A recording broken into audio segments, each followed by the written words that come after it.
The manifestation of the transference neurosis indicates that the repetition of the forgotten past is transferred not only to therapists but also to other aspects of the therapy situation due to the compulsion to repeat. Okay, when there's trauma, we repeat. Just keep it simple. When there's trauma, we got to repeat because you're hoping to not have the trauma. You're hoping to undo the trauma. You're hoping to get mother's love. You didn't get mother's love. That's the trauma. That's called attachment trauma, weaning trauma, strain trauma, ambient trauma, relational trauma, interpersonal trauma, okay, etc. Due to the compulsion to repeat, the person reproduces his infantile neurosis with its symptoms, inhibitions, defensive attitudes, and pathological character traits. Since the infantile, okay, forgive psychology for its jargon. 1969, he's a traditional kind of shrink, uses old jargon. Okay, since the infantile neurosis represents the core of the adult neurosis, from the point of view of the therapy, it may be considered as the most essential part of the person's life history.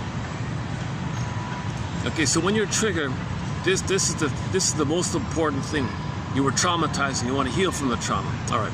As soon as the transference is established, the therapist no longer deals only with the adult situation, but also with the newly reproduced old infantile neurosis. Okay. So you're feeling now all the pain, abandonment, depression, and mother betraying you and failing you and hurting you and using you. You're feeling all that stuff in the present, but that's what you're dealing with. That's what happened in the past. That's what you're dealing with in the present. That's your goal in the present, to deal with this past thing. This new development seems to complicate the therapy situation and aggravate the therapist's job. Notwithstanding being himself the central target of the transference and witnessing symptoms in their statu ascending with unique vividness, the therapist is provided with opportunities to understand hidden motivations and unsuspected traumas, which enable him to gain insight into the person's unconscious mind. Okay, so he's communicating. Okay, when you're triggered and you're showing all this and you're recreating the present, what happened in the past, okay, the therapist understands it as a communication.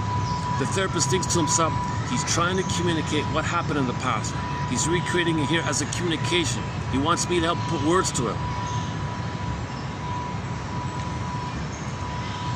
Okay, in the new transference neurosis, if the client respects the reality of the situation, his old symptoms with the new transference meaning can be resolved. So you got to hold on to reality that you're communicating the past.